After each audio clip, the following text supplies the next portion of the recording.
Perkenalkan, nama saya Meina Kido atau kalian bisa panggil dengan nama Kak Meikit. Dalam video pembelajaran kali ini, saya akan menyampaikan materi tentang pertumbuhan dan perkembangan pada tumbuhan.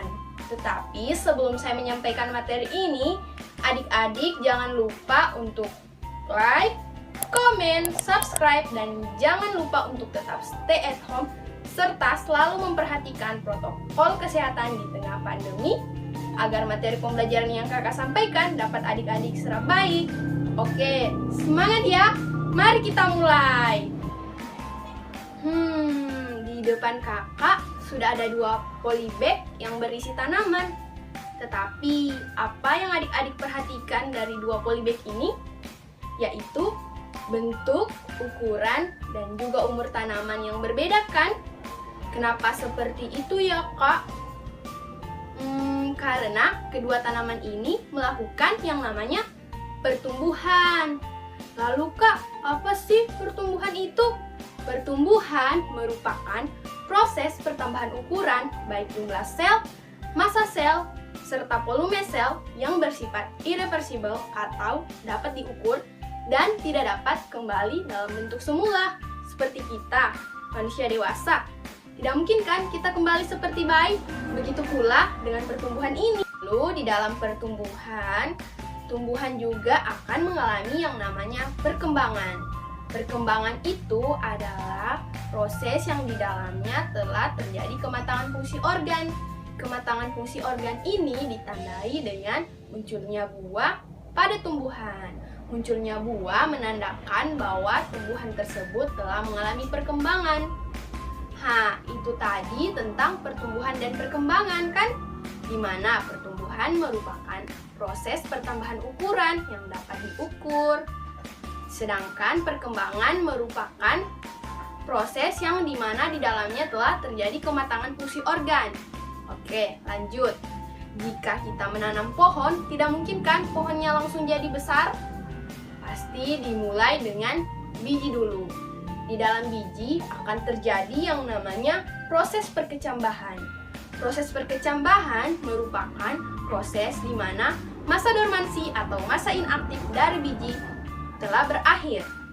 Jadi, jika biji ditanam sebelum dikasih air, ia akan tetap mengalami masa dormansi atau masa inaktif. Tetapi setelah dikasih air, ia akan mengalami yang namanya proses imbibisi. Proses imbibisi adalah proses masuknya air ke dalam tanah.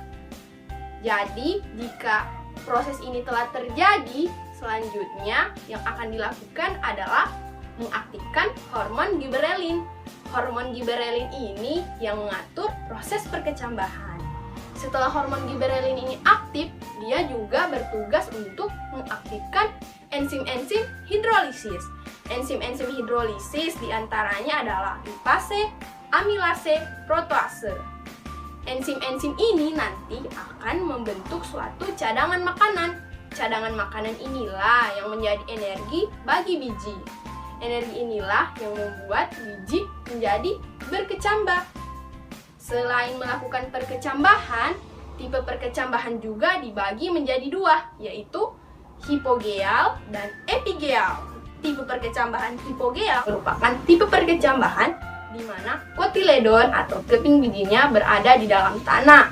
Sedangkan tipe perkecambahan epigeal merupakan tipe perkecambahan di mana kotiledon atau keping bijinya berada di atas tanah. Tipe perkecambahan hipogeal misalnya itu pada mangga, jagung, dan juga kacang tanah. Sedangkan tipe perkecambahan epigeal misalnya pada buncis, tomat. Setelah mengetahui tipe perkecambahan, kita masuk di jenis pertumbuhan.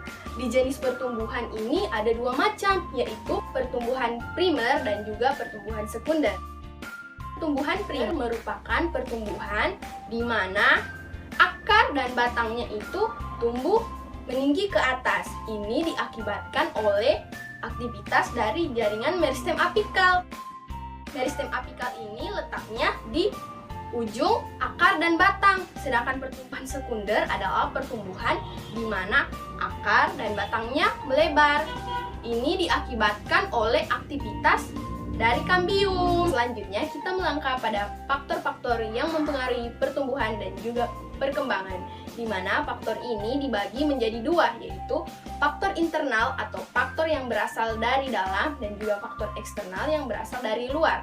Faktor internalnya diantaranya gen, di mana gen merupakan substansi atau pembawa sifat, dan juga hormon di mana dia mengatur pertumbuhan dan juga perkembangan. Selanjutnya pada faktor eksternal diantaranya udara, cahaya matahari, nutrisi atau asupan makanan, kelembapan, dan juga suhu. Itulah tadi penyampaian materi pembelajaran yang kakak sampaikan. Kakak yakin materi pembelajaran yang kakak sampaikan ini dapat bermanfaat bagi adik-adik sekalian. Asal adik-adik tidak hanya mendengarkan, tetapi juga mencatat bagian-bagian penting dari materi kakak. Oke adik-adik, sampai jumpa.